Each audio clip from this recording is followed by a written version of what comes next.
Ashraf joining us live for more on that. Ashraf, give us more on the Indian Army claiming that Pakistan's hand is out and visible with regards to the terror bid in Baramulla.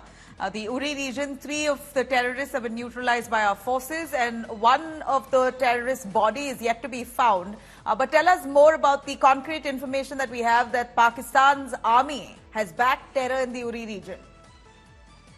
Nabila, this is the major achievement for the security forces here in the North Kashmir. In fact, Uri is known, you may remember 2016 Uri attack when the terrorists came from across the border and within hours reached the brigade headquarters of the Uri Army Brigade and carried out a suicide attack there in which 20 soldiers got martyred.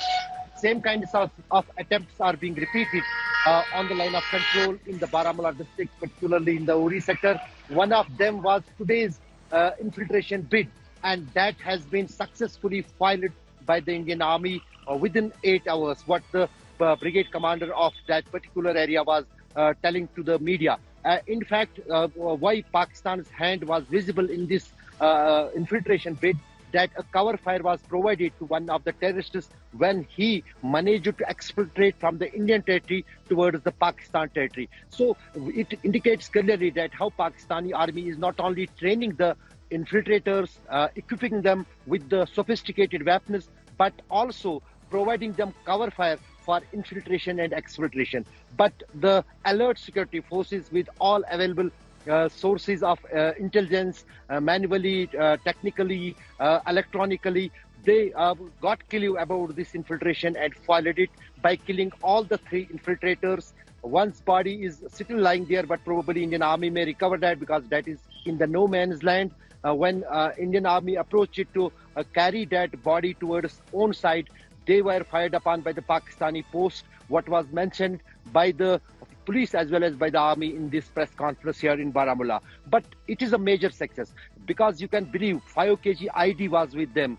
They might have carried any ID blast on any security installation and left back, but that has not happened, and Indian forces successfully not only foiled that infiltration, killed those all 3 infiltrators, but in fact recovered huge quantity of explosives, arms and ammunition from them. Nabila. Right. Ashraf, you know, while the Indian Army says very sternly that the Pakistan Army has given fire cover to those terrorists, tell us a little more on how did this information come out? How is the Indian Army able to identify that they were backed wholly by the Pakistan Army, and is this the first instance? We know that Pakistan Army has been tacitly almost funding and supporting terror against India for quite a few decades now, but even now when there's worldwide outrage against Pakistan and its tryst with terrorism, they still continue to do so brazenly.